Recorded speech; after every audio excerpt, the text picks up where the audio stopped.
Tetapi konsep masjid itu dengan arti di tempat yang boleh sembahyang semua, mana-mana. Mana kita tak boleh buat benda tak boleh. Bukan kata dalam masjid saja tak boleh main daun teruknya. Luar pun tak boleh juga, sebab masjid juga. Nabi SAW kata masjid kena ingat Tuhan sama mana-mana, sebab mana-mana boleh ingat Tuhan, tidak kata dalam masjid saja. Ini beza kita dengan agama lain. Sebab dia kalau nak ibadat kena ada tempat, kita tidak. Padahal pun tak apa, jadi tidak jadi masalah lah. Kalau orang pergi buat padi ke, pergi kebun ke, siapa masa dia boleh semaya sih. Kalau orang pergi berjual berniaga, tempat semaya dia situ, semaya boleh semaya, tak jadi masalah. Tidak perlu ada tok pekong ke apa-apa kau dulu, tak ada. Tak ada. Tempat mana-mana pun boleh. Pergi main bola, tak ada masalah. Main bola ke main apa-apa, semaya tempat tu, padan tu boleh. Tidak ada khusus. Cuma masjid khusus tu, hak istimewa tu adalah tujuannya nak suruh tertanam dalam jiwa kita tu rasa bahawa dunia ni semua sekali hak Tuhan. Kita kena jaga. Tak boleh nak kecek tak tu kalau bukan dalam masjid. Cuma dalam masjid ni untuk tarbiyah, untuk ajar kita, untuk latih kita.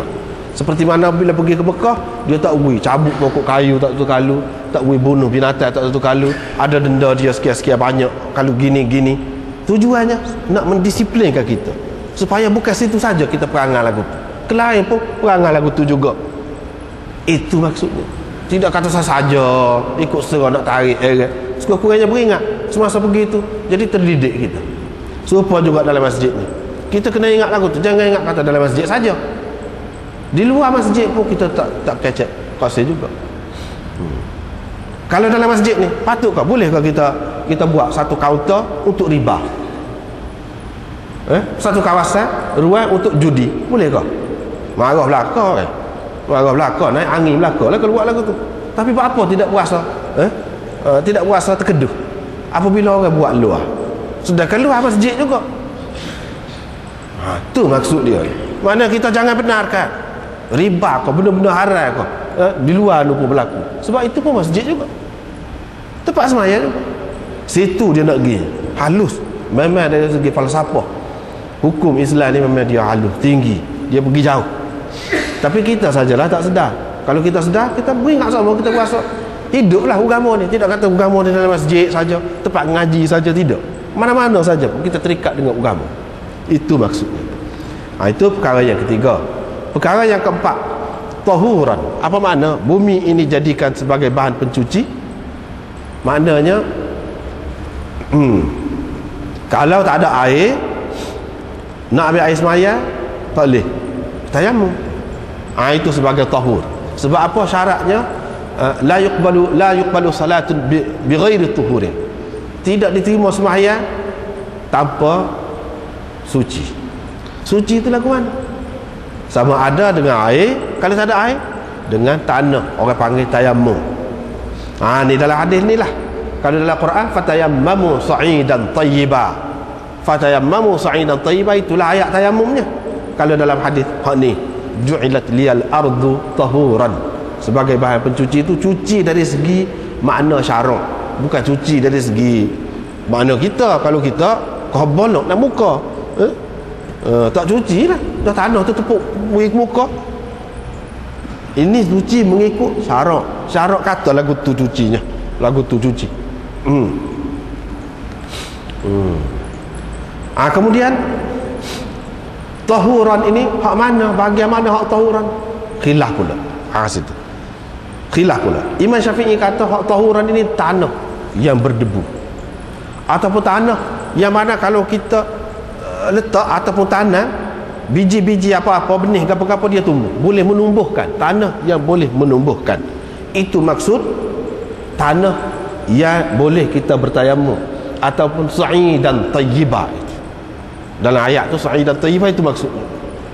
Tapi Imam Abu Hanifah mengatakan tidak, termasuk juga Imam Malik. Semua orang panggil, dia kata sini dalam hadis ni ju'ilat liyal ardu, bumi ikutlah, tidak nanti tanah pasir, hak tepi laut, tepi pantai, boleh juga. Lepas tu kita kata apa dia lagi, jenis-jenis bahan galian kau hak dalam tanah, daripada tanah, apa boleh. Misalnya kita kata batu celok kau ataupun jenis-jenis batu lain lagi kau, boleh berlaku. Asalkan bumi tu tidak syarat boleh menumbuhkan begitu itu tak ada.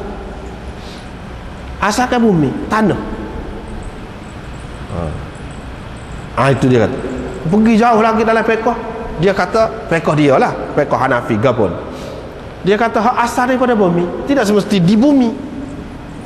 Macam debu lekat dinding. Tu daripada bumi juga. Debu tu lebih boleh lagi kalau kira debu. Sebab debu tu daripada tanah yang berdebu. Tidak kita kata apa ni benda-benda lain lah, bahan-bahan galian yang lain. Tidak. Ni debu dekat dinding. Kita pergi tapak dinding pun boleh. Nabi SAW sendiri dulu kita sudah jumpa dah kan, dia pergi tapak dinding. Tayamum tu dia tepuk tangan ke dinding, bukan atas tanah. Sebab apa? Sebab dinding tu daripada tanah juga, debu juga. Ataupun kalau tidak dibuat daripada tanah, debu kira-kiranya kalau ada debu boleh dah. Itu dari segi fiqh lah. Fiqh pun kerana dia ada asas juga, seperti yang kita sudah jumpa dah dulu. Nabi SAW tepuk ke dinding, dia bukan tepuk ke tanah, tepuk ke dinding. Boleh juga lagu tu.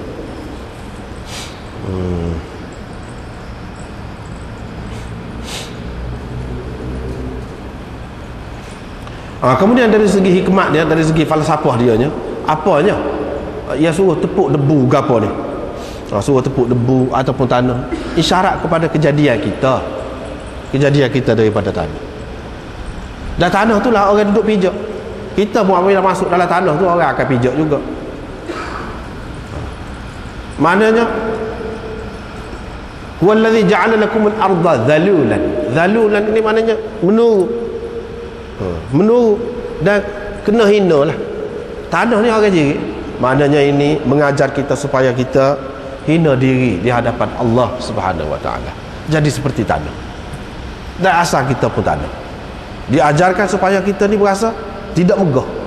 Kita tanah. Tanah ni tempat orang pijak. Tanah ni itu maksudnya. Yang ni tujuannya untuk menimbulkan sifat kehambaan dalam jiwa manusia. Itu tujuannya suruh kepada tanah tu. Ju'ilat liyal ardu tahura. Itu perkara yang kedua. Yang ketiganya, dalam hadis ni nampak macam khusus untuk Nabi SAW.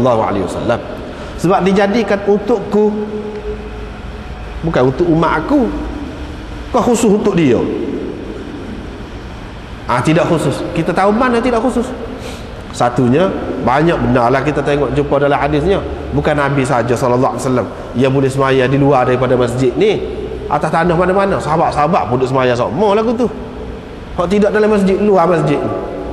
Itu sah. Maknanya tidak khusus dengan Nabi SAW. Kemudian tayamum ni sebagai bahan pencuci ni bukan Nabi SAW saja. Sahabat-sahabat pun duduk guna sama-sama.